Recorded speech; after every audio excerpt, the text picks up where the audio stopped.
The officer's eyes were cold and tired as he stared at me from across the sterile metal desk. "Insurance fraud is a felony, son," he said, his voice flat.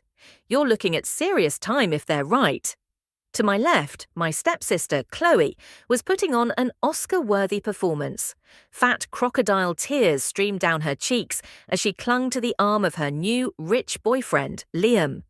He looked down at her with a mixture of pity and heroic concern, his jaw tight. My stepmother, Karen, stood behind them, her arms crossed, glaring at me with a hatred so pure it could curdle milk. "He's always been jealous of Chloe," Karen spat. "He's unstable. He probably smashed up his own car and is trying to blame my innocent daughter." Liam's hand rested protectively on Chloe's shoulder. They had built a perfect little story for the police.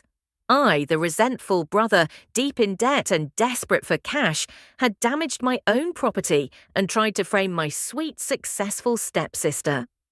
They thought their lies were an iron fortress, but they had no idea I was about to blow it all down with a single, tiny piece of plastic. They didn't know that my car had a silent witness, one that had recorded every single second of Chloe's deceit, and that the evidence I was about to present would not only clear my name, but also send her spiraling into a world of legal trouble she couldn't cry her way out of. Her rich boyfriend couldn't save her from this. My stepmother's venom couldn't protect her. They had pushed me into a corner, confident that the family scapegoat would just take the blame, as I always had. But they were wrong. You might be asking why my own family would try to destroy me over a mangled bumper and a cracked headlight. Why would they choose to believe her so easily and throw me to the wolves? To understand that, you have to understand the role I was forced to play in their lives. The answer begins on the day my father sat me down and told me he was getting remarried. It begins with the arrival of Karen and her precious daughter, Chloe. I was 10 years old when my world was permanently split into a before and after. Before, it was just me and my dad. My mum had passed away from cancer a few years earlier, and while we were still grieving, we had found a quiet rhythm. We were a team. Then came the after. Dad announced he had met someone, a woman named Karen, and that she and her daughter, Chloe, who was a year younger than me, were moving in. He presented it as a wonderful new chapter, a chance for us to be a real family again. I wanted to believe him. I wanted a mom again, and maybe even a sister. But the hope I felt that day curdled into ash almost immediately. From the moment Karen walked through our front door, she staked her claim on the house and on my father, and it became painfully clear that I was not part of her vision for this new family. Chloe was her mother's mirror, a petite girl with blonde curls and an angelic face that concealed a shockingly malicious nature. The family dynamic shifted overnight. Chloe became the sun, and the rest of us were just planets forced into her orbit. If Chloe wanted a toy, it was hers, even if it was mine. I remember her taking my most prized possession, a detailed model spaceship my mum had given me, and smashing it against the wall in a tantrum because I wouldn't let her play with it. When I cried, Karen rushed in, scooped up a wailing Chloe, and told my dad I was being selfish and needed to learn how to share. My dad, desperate to avoid conflict and keep his new wife happy, just sighed and told me, "Just let it go. Be the bigger person." That phrase became the soundtrack to my childhood. It was code for "your feelings don't matter, Chloe's do." This pattern repeated itself endlessly. My homework would vanish, only to be found scribbled on in crayon in Chloe's room. I would be blamed for not being responsible. My savings from my piggy bank would disappear, and I'd be accused of being careless with money. Chloe learned quickly that with a few tears and a pointed finger, she was untouchable. Karen was her ever-present defender, and my father was her willing enabler. I wasn't just the scapegoat, I was the pressure release valve for the entire family. Anytime there was tension, anytime something went wrong, it was easier to blame me than to confront the truth, that their perfect little angel was, in fact, a spoiled, manipulative brat. I learned to be quiet, to be invisible. I learned that in my own home, I was an outsider. As we entered our teenage years, the subtle injustices of our childhood hardened into blatant, unavoidable truths. The gap between how Chloe and I were treated wasn't just a gap anymore, it was a canyon. On her 16th birthday, a brand new, bright red convertible with a giant bow on it was parked in the driveway. My dad and Karen threw her a lavish party that cost more than my entire wardrobe combined.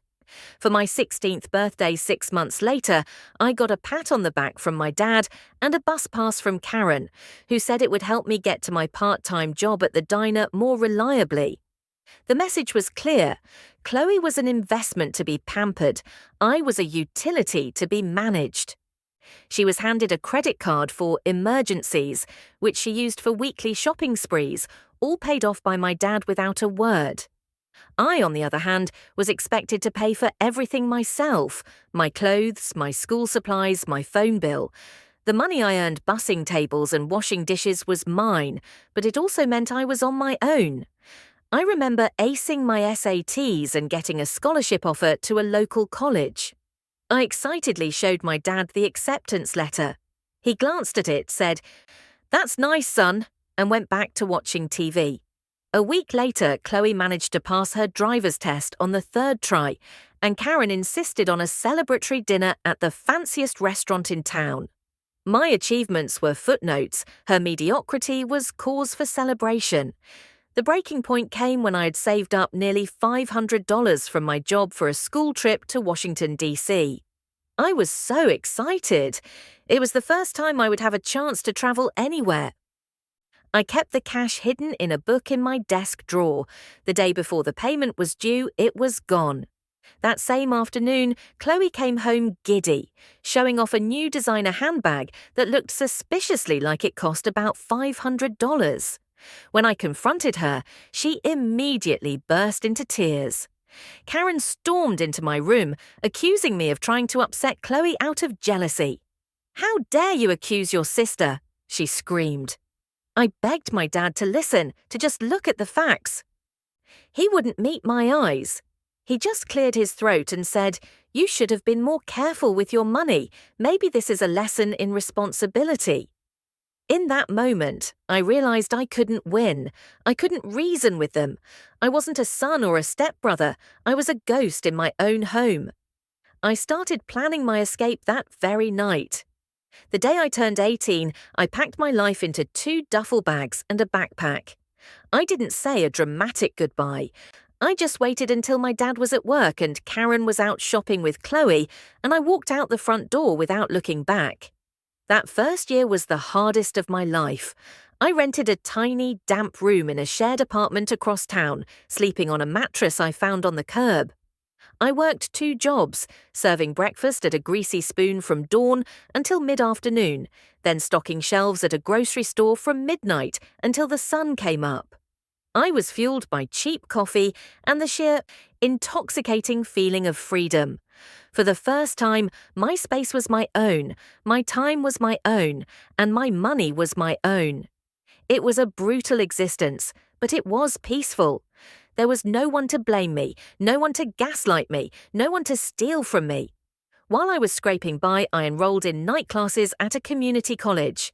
I found a surprising aptitude for computer science. Coding was logical. The rules were absolute. 1 + 1 always equaled 2. There were no emotional tantrums that could change the outcome of a line of code. It was the complete opposite of my family life. I poured all my energy into it, transferring to a state university after 2 years. My life was a monotonous cycle of work, study, and sleep, but it had a purpose. Meanwhile, I'd get occasional phone calls from my dad. They were never to ask if I was okay. They were to complain. Chloe, who had been sent to an expensive private university, had dropped out after a single semester, claiming it stifled her creativity. She was now pursuing a career as a social media influencer, which seemed to consist of taking glamorous vacations funded by my dad and running up thousands of dollars in debt. She just bought a $2,000 camera on my card. He complained about the burden, yet he never once cut her off. He never asked if I had enough money for rent or food. The idea that I might need help was completely alien to them. I was the responsible one, so I was expected to handle myself. The burden I carried was my own, and it was invisible to them. After years of this grind, I graduated with a degree in software engineering and landed a great job at a tech startup. The first real paycheck felt like a miracle. I had done it. I had built a life for myself from nothing. After a year of steady work, my savings account looked healthier than I ever could have imagined. I was no longer just surviving, I was thriving. And with that success came the desire for a real, tangible symbol of my independence. I spent weeks researching, and finally I walked into a dealership and bought a brand new car. It wasn't a flashy sports car designed to scream for attention. It was a sleek, black sedan, a sophisticated, reliable machine that reflected the person I had worked so hard to become. The smell of the new leather was the smell of victory. The quiet hum of the engine was the sound of freedom. It was more than just a car. It was a four-wheel declaration that I was the master of my own life. I kept it immaculate, washing it every weekend. Driving it was my therapy, a quiet space where I was in complete control. Of course, I couldn't hide it from my family forever. I had to go back to the house for my dad's 60th birthday, a mandatory family gathering I couldn't avoid. I remember the feeling in the pit of my stomach as I pulled my gleaming car into the same driveway where Chloe's gifted convertible sat, now covered in a fine layer of dust and sporting a few dings. The moment I stepped out, the reactions began. Karen's eyes narrowed, a sour look on her face. "Well, someone's doing very well for themselves," she said, her voice dripping with implication. "Must be nice to be able to show off like that." Chloe's reaction was far more direct. Her eyes widened with greedy delight, not for my success, but for the new object she could potentially use. "Wow, this is way nicer than my car," she exclaimed, already running her hands along the door. "You have to let me borrow it. I have a date with this new guy I'm seeing, Liam, and he's super rich. I need to pull up in something impressive." It wasn't a question, it was a demand. For the first time in my life, I didn't hesitate. I looked her straight in the eye. "No," I said, my voice calm but firm. "Absolutely not. No one drives my car but me." The shock on her face was comical. She was so unaccustomed to being denied anything that she just stood there, her mouth opening and closing like a fish. Then, as always, her face crumpled and she ran inside to get Karen. Later that night, my dad called. "Why are you being so selfish, son?" he asked in that tired, disappointed voice he used for emotional blackmail. "It's a car. Your sister just wants to impress her new friend. It's not a big deal." I felt a familiar surge of anger, but I pushed it down. "It is a big deal to me," I replied evenly. "It's my property, and the answer is no." I ended the call, knowing I had finally drawn a boundary, but also knowing that a person like Chloe doesn't see boundaries. She sees obstacles to be smashed through. The rest of my dad's birthday party was a tense affair. I kept my distance from Chloe and Karen, exchanging polite but brief words with relatives I hadn't seen in years.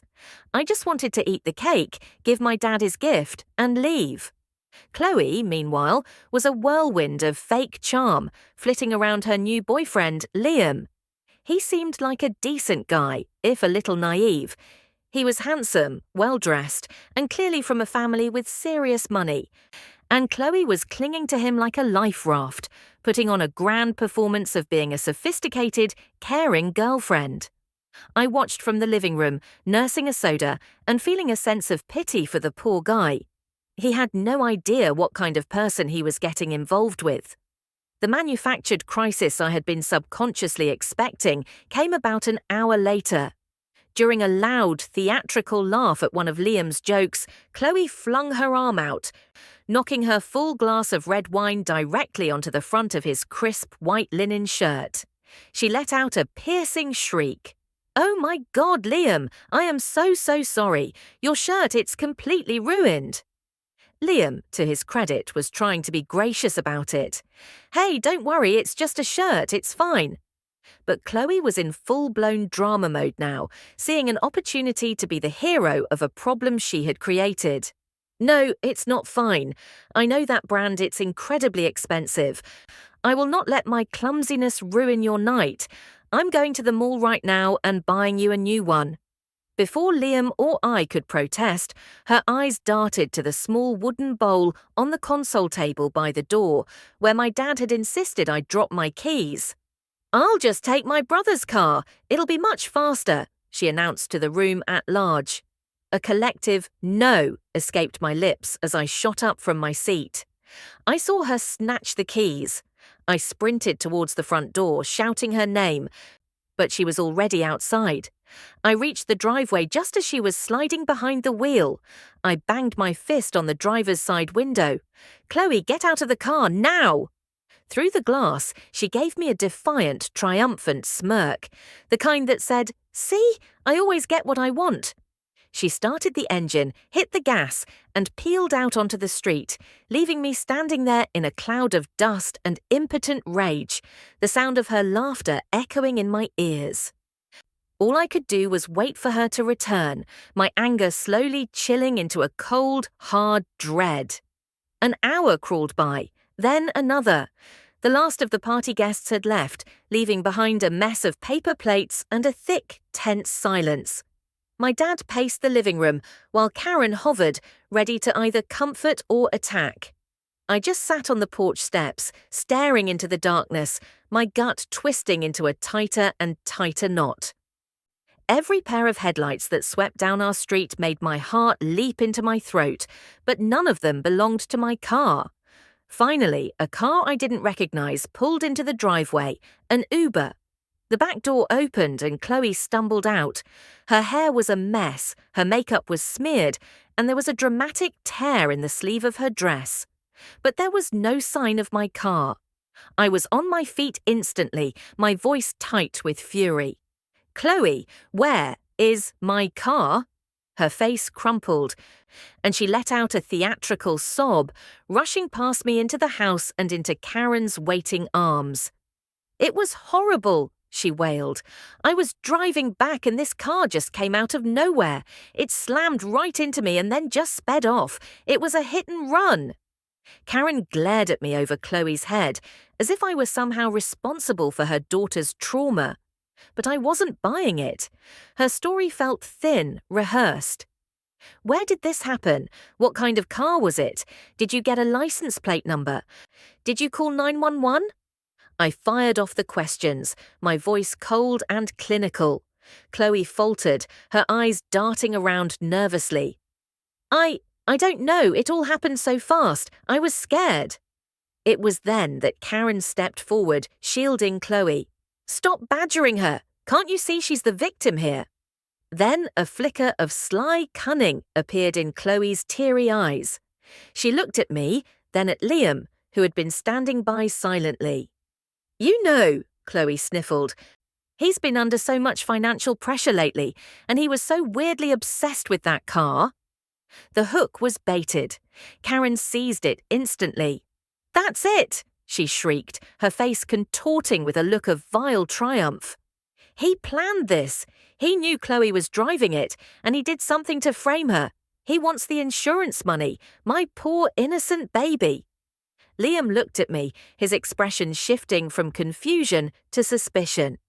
I looked at my dad, a silent plea for him to step in, to be a father. He just wrung his hands, avoiding my gaze.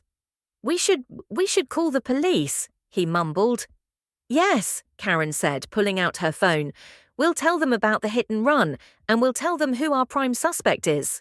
And so we ended up at the police station, a fractured family unit performing our dysfunctional play under the harsh fluorescent lights of an interview room. Chloe's sobs had subsided into pathetic, calculated sniffles. Liam sat beside her, rubbing her back, his expression a mask of righteous indignation on her behalf. Karen was practically vibrating with vindictive energy, while my father just looked small and grey, a man utterly lost at sea. The whole ride to the station, they had refined their story, adding layers of fabricated details about my erratic behaviour and money problems. I said nothing, letting them construct their own prison, brick by brick. My silence was their confidence. They mistook my calm for resignation, my composure for guilt. This brought us back to the moment where my story began. The officer, a man who had clearly seen it all, leaned forward on his desk, fixing me with a weary stare. "Insurance fraud is a felony, son," he repeated, his voice devoid of emotion. "You're looking at serious time if they're right." He gestured with his pen towards my family. "They're claiming you orchestrated this whole thing to get an insurance payout and to hurt your sister. It's a serious accusation." He leaned back in his chair, the worn leather creaking under his weight. "So, I'll ask you again, what do you have to say for yourself?" This was the moment. The culmination of years of quiet suffering, of being the family scapegoat, of swallowing injustice to keep the peace. The peace had been kept for the last time. I slowly scanned the faces of my accusers. Chloe peering at me through her tear-spiked lashes, a flicker of fear finally entering her eyes. Karen smirking, so certain of her victory. My father, unable to look at me, staring at a scuff mark on the tiled floor as if it held the answers to the universe. Then I looked back at the officer. I didn't raise my voice, I didn't plead. I simply reached into the inside pocket of my jacket. "I could say a lot, officer," I began, my voice steady and cold. "I could tell you about a lifetime of being blamed for things I didn't do. I could tell you about my sister's sense of entitlement and her talent for manipulation." I paused, letting the words hang in the air as I pulled out a small, black USB drive and placed it on the cool metal of the desk with a soft click. But I don't have to, because my car has a witness, a silent one, and it recorded everything. A sudden, stark silence fell over the room, broken only by the hum of the computer on the officer's desk. Chloe's face went bone white, the colour draining from her cheeks as if a plug had been pulled. Karen, recovering first, shot to her feet. "You can't do that. It's illegal. I'll sue you." "You can't record people without their permission," she shrieked, her voice cracking. The officer didn't even look at her. He simply held up a hand. "Ma'am, your daughter was operating a stolen vehicle. Any expectation of privacy ended the moment she took those keys without permission. This is evidence in a criminal investigation. Please sit down and be quiet." He took the USB drive, plugged it into his computer, and turned the large monitor so everyone in the room had a perfect view. The first clip showed the driveway from inside my car. It clearly captured me shouting Chloe's name, my hand banging on the window as she gave that smug smirk and sped away. Liam, sitting next to the real Chloe, flinched. The next clip was from the interior camera. The audio was crystal clear. Chloe was on the phone with a friend. "Oh my God, you should see this car," she giggled. "My brother is so selfish. He didn't want to let me borrow it, but I just took it anyway." "Liam is going to be so impressed," the officer fast-forwarded. The next clip showed her driving, her phone held up in one hand as she tried to text. The camera recorded her eyes looking down, not at the road. It recorded the sudden, violent swerve, the sickening crunch of metal on concrete as the car slammed into a highway divider, and the explosion of the airbag. But the final clip was the most damning. The interior camera showed a dazed Chloe after the crash. She was breathing heavily, panicked. "Oh God, my dad is going to kill me," she whispered to the empty car. "What do I do?" Her eyes widened. "I know, I'll say someone hit me, a hit and run. It wasn't my fault, it was a hit and run." The officer stopped the video. The silence in the room was absolute. Chloe was staring at the blank screen, exposed and broken. Liam stood up slowly, his face pale with disgust. He looked down at the girl he thought he knew. "You lied," he said, his voice flat. About everything. He didn't wait for a response. He just turned and walked out of the room and out of her life. The officer looked at Chloe, his voice like cold steel. Chloe, you are under arrest for Grand Theft Auto, filing a false police report and reckless driving. He then turned his gaze on my stepmother. And you, Ma'am, are under arrest for obstruction of justice. As another officer stepped forward with handcuffs, my dad finally looked at me, his face a canvas of shame and regret. He opened his mouth, but no words came. I didn't offer him any. I simply turned back to the desk, gave a slight nod to the officer, and walked out of the station into the cool night air, leaving the ruins of their lives behind me.